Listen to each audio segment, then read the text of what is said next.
যশোরের একটি মসজিদে এবার ইতিকাফে বসেছেন ১.৫ সহস্রাধিক মুসল্লি, যাদের মধ্যে বিদেশি নাগরিক আছেন ৭৫ জন। তারা পৃথিবীর বিভিন্ন প্রান্তের ৮টি দেশ থেকে এসেছেন। রয়েছে বাংলাদেশি মুসল্লিরাও। মুসলমানরা ইতিকাফে বসেন সাধারণত ২০ রমজান থেকে। এটিকে সুন্নত ইতিকাফ বলা হয়। নফল ইতিকাফে বসার চলন খুব একটা নেই। এবার যশোরের আশরাফুল মাদারিস কম্পাউন্ডে অবস্থিত মসজিদে পয়লা রমজানে নফল ইতিকাফে বসেন বিপুল সংখ্যক মুসল্লি। সদর উপজেলার রামনগর ইউনিয়নের সতীঘাটা এলাকার এই মসজিদটিতে দিন যাওয়ার সাথে সাথে ইতিকাফে বসা মুসল্লির সংখ্যা বাড়ে। এখানে সুন্নত ইতিকাফে রয়েছেন প্রায় ১৬০০ মুসল্লি, যাদের মধ্যে বিদেশির সংখ্যা ৭৫। তারা এসেছেন প্রতিবেশী ভারত, পাকিস্তান, মিয়ানমার ছাড়াও সিঙ্গাপুর, ইংল্যান্ড, দক্ষিণ আফ্রিকা, যুক্তরাষ্ট্র এবং পানামা থেকে। আশরাফুল মাদারিস ঘুরে দেখা যায় বিশাল কম্পাউন্ডের পশ্চিম উত্তর অংশে রয়েছে ৪ তলা বিশিষ্ট একটি সুপরিসর মসজিদ। এই মসজিদটিতে একযোগে সহস্রাধিক মুসল্লি ইতিকাফ করতে পারেন অনায়াসে। মাদ্রাসা কর্তৃপক্ষ বলছেন, সাইকুল হাদিস মাহমুদুল হাসান গাঙ্গুহির রহমতুল্লাহি সিলসিলার অনুসারীরাই মূলত এখানকার ইতিফাকে শামিল হন। আশরাফুল মাদারিস সতীঘাটা এখানে ২০২৩ সালে আমার ইব্রাহিম আফ্রিকি সাহেব হুজুরের একবার এতেকাফ হয়েছিল। তারই ধারাবাহিকতায় এবার ২০২৬-এ আবার এতেকাফ হচ্ছে। এখানে আলহামদুলিল্লাহ বাংলাদেশের বিভিন্ন জেলার ১৬০০ মতো মুসল্লি এখানে এতেকাফ করতেছেন। ধর্মপ্রাণ মানুষ, তাদের থাকা খাওয়া যাবতীয় সকল বিষয়গুলো এই প্রতিষ্ঠানের কর্তৃপক্ষ বহন করে আসতেছেন। তাদের চিকিৎসা ব্যবস্থাও আমাদের এখানে মাদ্রাসা কর্তৃপক্ষ করে থাকতেছেন। তাদের সেহরি, তাদের ইফতার, তাদের হলো সন্ধ্যা রাত্রের খাবার, এই সব ধরনের জিনিসগুলো আমাদের এখান থেকে ব্যবস্থাপনা হচ্ছে আলহামদুলিল্লাহ।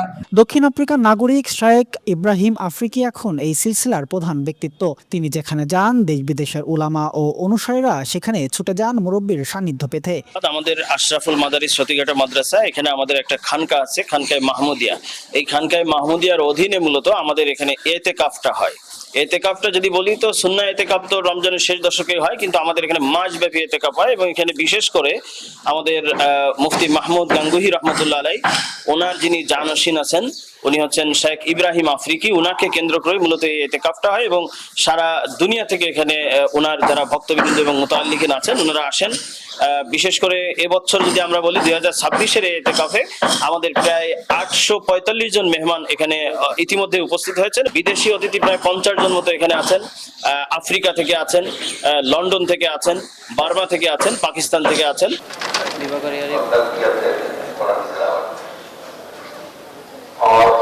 যারা বিদেশি মেহমান আছেন তাদের তো খাবার দাবার সব ভিন্ন, এই জন্য আমাদের এখানে পক্ষ থেকে তাদের জন্য আবাসন ব্যবস্থা ভিন্ন রাখা হয়েছে।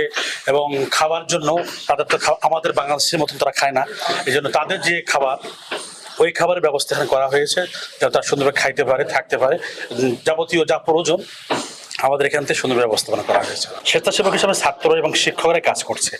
মাদ্রাসার ছাত্ররা আছে, অনেক ছাত্র কাজ করছে, এখানে সবাই মিলে আমরা একসাথে কাজ করছি। এবার যশোরে আশরাফুল মাদারিস প্রাঙ্গণের মসজিদে এসেছেন শেখ ইব্রাহিম আফ্রিকি। ফলে দেশের ৬৪ জেলার সবকটি তো বটেই, বিদেশ থেকেও তার অনুসারীরা এসে হাজির হয়েছেন। এবছর আবার আমরা হযরতের সিরিয়াল পাইছি। হযরতের সঙ্গে বিশ্বের বরেণ্য উলামা একরাম বুজুর্গানে দ্বীন এতেকাফে শরীক আছেন। এবং বিশেষ করে আজকে আমরা যেনার বয়ান শুনলাম, হযরত মাওলানা আব্দুর রউফ আফগানি দামাত বারাকাতুহুম বিন্নুরি টাউনের প্রধান মুফতি সাহেব হযরতের সঙ্গে দেখা করতে এবং হযরতের সঙ্গে সান্নিধ্য নিতে আসছেন। ওনার হযরতের বয়ান হইল, দোয়া হইল।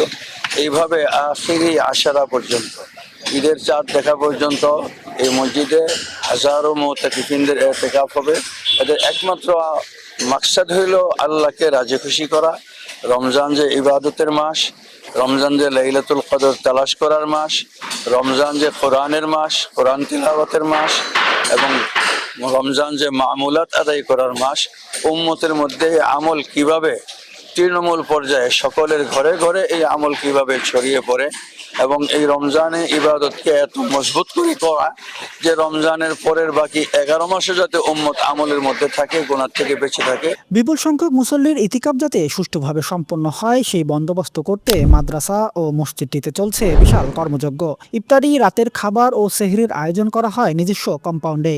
মাদ্রাসার শিক্ষক ও স্টাফ এবং ১৮০০ শিক্ষার্থীর উল্লেখযোগ্য অংশ এই কাজে স্বেচ্ছাসেবা দিয়ে যাচ্ছেন। সুবর্ণভূমি ডেস্ক, যশোর।